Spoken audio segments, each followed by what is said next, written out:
Hello everyone, welcome back to World Conflict Monitor. Please subscribe and like my videos. Today we're diving deep into what appears to be a dramatic turning point for Belarus. The headline reads, Belarus collapsing fast. Soldiers rebel, police join protest, who's in charge now? We'll break this down into key segments so you get a full picture. The exterior view of the crisis, the interior dynamics within Belarus, performance i.e., how the actors are behaving and responding, safety features or lack thereof i.e., risks and safeguards, unique selling points meaning, what makes this story so important/exceptional, price a metaphorical cost to Belarus and the region, and finally a conclusion with takeaways. Let's start with the exterior, what is visible from outside the country. The signs and signals that tell us something major is happening. On the surface, we are witnessing large-scale protests across Belarus, triggered by the disputed August 2020 presidential election that re-elected long-time leader Alexander Lukashenko, widely considered to be fraudulent. The scale is huge. Hundreds of thousands of people in Minsk and across the country took to the streets. More unusually, we see what looks like cracks in the regime's security apparatus, instances of police officers handing flowers to protesters, or refusing to carry out harsh orders. Reports also suggest that some soldiers and reserve units are wavering in their loyalty, with videos showing them discarding uniforms or hesitating to fire on crowds. From the exterior vantage point, a state that once seemed stable and unshakable is showing signs of tension, fragmentation even. The exterior tells us, protest people power, institutional doubt, security forces, a regime under pressure. Now we move to the interior, the deep internal workings of the situation in Belarus. How the regime, the security forces, the protesters, and perhaps even external actors are interacting. Inside Belarus, what we are seeing is a perfect storm of factors. First, the protest movement has been remarkably sustained and broad, crossing social classes, regions, workplaces, strikes of factory workers, students, and ordinary citizens. The reason this matters is that protests are no longer just in the capital, or just students, they are nationwide, persistent, and increasingly bold. At the same time, the regime's security apparatus, particularly the police, including riot units like Oman Belarus and internal troops, has been under strain. While historically these units have been effective in suppressing dissent, the current wave of protests appears to challenge their monopoly on force. Some officers are visibly uneasy. For instance, one senior analysis noted that junior and mid-level officers may face a moral quandary: protect the regime or protect the people they know. We also see reports of soldiers and units refusing to repress citizens, and footage of police handing flowers and drivers honking in support of protesters. That suggests potential fragmentation within state security. Moreover, the regime is trying to maintain control, both through repression, detentions, threats, and by insisting on loyalty within the military and security services. According to analysts, the fact that the military has not yet been fully deployed domestically may indicate a calculated restraint by the regime, but also a sign of uncertainty about whether it would function reliably. Inside the country, the regime is stuck between the need to crush dissent and the risk of delegitimizing the institutions that maintain it. The interior view, a tug-of war inside the state. There is also another internal dimension, the economy, the mood of ordinary people, and the war of narratives. Many Belarusians have been frustrated by stagnation, lack of political freedom, and a sense of being locked in. The protests tapped into that underlying dissatisfaction. The regime's narrative depicts the protests as orchestrated by foreign forces, but the size and persistence of domestic mobilization suggest a homegrown phenomenon. Inside Belarus, one sees a regime under internal crisis, legitimacy crisis, loyalty crisis, control crisis, and further, the interior dynamics include external linkages, the relationship with Russia, the security ties, the strategic environment. Analysts argue that Belarus's security apparatus is deeply influenced by its Russian counterpart training, doctrine, budget. This reduces the regime's strategic flexibility. Internally relying on foreign backing may buy time, but weakens internal legitimacy. So interiorly we are watching a brittle structure. Finally, the interior dimension is also about leadership dynamics. Lukashenko has been in power since 1994, and his hold has been built by controlling the security forces, the economy, and suppressing dissent. But this long-standing structure is now being tested by mass mobilization, institutional strain, and a digital age information environment. Inside Belarus, we are seeing potentially historic change. Now the performance: how are the various players acting, what strategies are they using, what signals are they giving, and what is the quality of their performance? From the protesters' side, the performance has been disciplined, peaceful for the most part, and sustained. The large marches, the strikes of workers e.g. at major factories, the willingness to stay in the streets despite repression.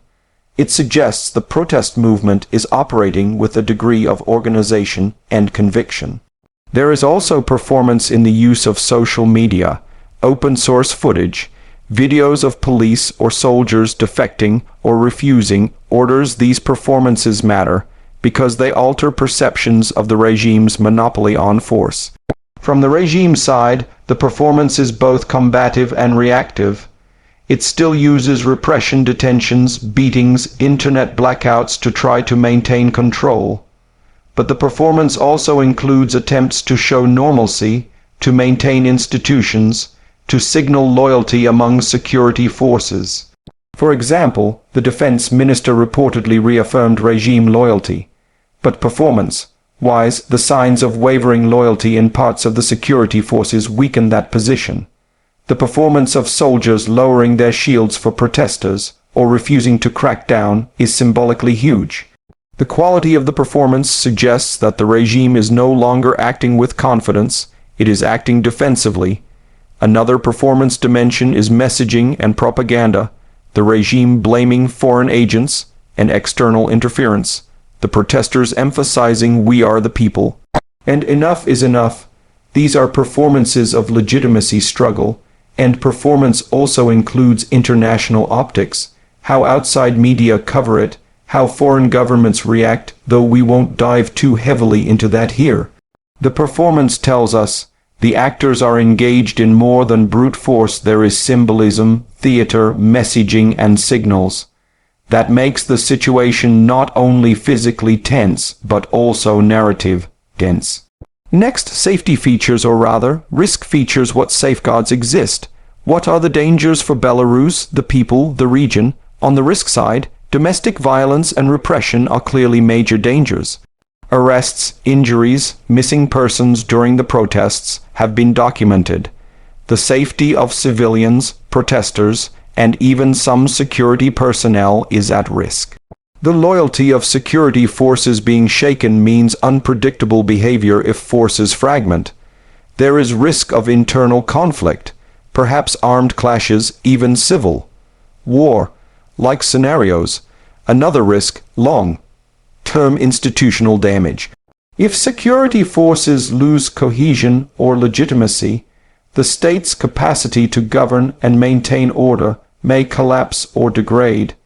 That might lead to chaos, economic collapse, humanitarian issues. The government may double down on repression, leading to a spiral of violence. Also, Belarus's strategic position between Russia and Europe means that internal instability could spill over into the region, raising cross-border risks. On the safety feature or mitigation side, the fact that protests have been largely peaceful so far is a positive sign. Nonviolent protests are less likely to lead to catastrophic violence. The fact that the military has not yet been used en masse for internal repression suggests the regime is cautious, which may reduce escalation risk. The regional configuration, Russia's interest in Belarus. The fact that Belarus remains under strong Russian influence may act as a stabilizer in the short term. Russia likely has an interest in avoiding full collapse. However, these safety features are conditional and fragile. So safety-wise, Belarus is in a high-risk zone. The longer this standoff goes, the more dangerous things get, both for the regime and the citizenry. Now, let's consider unique selling points. Why is this story so compelling, so worth paying attention to? First, it's rare to see state security forces show signs of internal dissent. Soldiers and police showing hesitation or even joining protests is historically a major tipping point in resistance movements and regime change. The signal that the state's coercive apparatus is cracking elevates the significance of the crisis. Many analyses emphasize that point. Second, Belarus is an authoritarian state with a long-standing leader, Lukashenko, and a firmly controlled security apparatus. A challenge of this nature thus has implications far beyond Belarus alone, for authoritarian governance, for Russia's regional sphere of influence, for European security and the broader post-Soviet space. The uniqueness lies in the combination of long-term control, sudden mass mobilization, and emerging cracks in the system. Third, the protest movement is cross-sectional, not just students or opposition activists, but workers, ordinary citizens, regional cities, even some parts of the security apparatus. That breadth raises the likelihood of systemic change. The movement appears less peripheral and more widely rooted. Fourth, from a global news perspective, Belarus has often been portrayed as quiet authoritarianism, but now the quiet may be breaking. The story offers a window into how states built on coercion might unravel, how institutions might shift allegiance, how governance legitimacy might be challenged. That makes it a compelling and potentially historic story. Finally, there is the narrative of choice. Will Belarus move toward reform, collapse into chaos, or become something else entirely? For example, more entrenched authoritarianism with deeper repression? The stakes are high, so the unique selling point. This is not just another protest story. This could be a pivot for Belarus and for authoritarian regimes more generally. Now, when we talk about price, we are thinking metaphorically. What is the cost of this crisis for Belarus and its people, and perhaps for the region? The immediate price: human cost, injuries, arrests, trauma, broken lives. For example, reports say thousands of protesters were harmed or detained during the 2020 unrest. There's also economic cost. Protests and strikes disrupt factories, production, investment, and create uncertainty, which scares off foreign capital and tourism. For an economy already under strain, this could push Belarus into deeper trouble. Another price: institutional cost. If the state's security and governance systems lose legitimacy, the underlying contract between the regime and society, e.g., stability in exchange for limited freedom, may break. That can lead to long-term governance problems, corruption, inability to deliver services, breakdown of rule of law. A weakened state is vulnerable to external pressure and internal fragmentation. Regional price. Belarus's strategic position makes it a buffer between Russia and Europe. Instability here may spill into neighboring countries, trigger refugee flows, or become a proxy zone for larger powers. The cost may not be contained within Belarus. Also, for Russia, the cost of losing Belarus or having an unstable ally is significant. Lastly, the legitimacy price for Lukashenko's regime. The price of this crisis is potentially his grip on power. If the security forces turn or refuse orders, a regime that relied on suppression and loyalty is in existential danger. For the ruling elite, the personal cost could be massive: loss of power, exile, prosecution. So the metaphorical price is huge across multiple dimensions. Let's bring all of these together in a conclusion. What does it all mean? What should we watch for, and why should you care? In conclusion, the Belarus crisis has moved beyond ordinary protest. What is unfolding is potentially a structural crisis for the state. When soldiers and police begin to show signs of defection, when widespread protests go beyond the capital to workers and regional centers, the regime's foundations are shaken. Belarus is at a crossroads. If the regime manages to maintain loyalty of key security branches and suppress dissent, it may survive in a harsher, more repressive form, but stability in the narrow sense may return. If instead the security apparatus fractures, the protests hold, and the regime loses control of key institutions, we may witness a transition, whether it's reform, regime change, or something chaotic in between. The fact that this is happening in Belarus matters because it challenges assumptions about authoritarian durability. For the regional context, the outcome matters. Belarus's relationship with Russia, its economic links with Europe, its role as a strategic buffer all hang in the balance. Outside observers and stakeholders should pay attention. For ordinary Belarusian citizens, the stakes are their freedom, security, future prosperity, but also the risk of instability. You should care because this is a test case. Can a long-standing authoritarian regime be challenged not just by protesters, but by its own security apparatus? The answer could inform how we look at similar regimes elsewhere.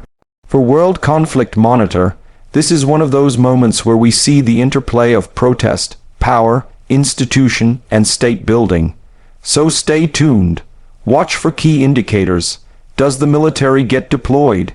Do major factories strike? Do regional security units refuse orders? Does Russia intervene directly or indirectly? Those will give clues to which path Belarus will take. And meanwhile, the human dimension remains, the courage of people standing in the streets, the risk they take, and the possibility of change. Whether that change comes swiftly or drags on, the story of Belarus is one to watch. Thank you for watching. If you found this breakdown helpful, please hit that subscribe button, give the video a like, and share it with anyone who's interested in world conflict and political change. I'll see you in the next video.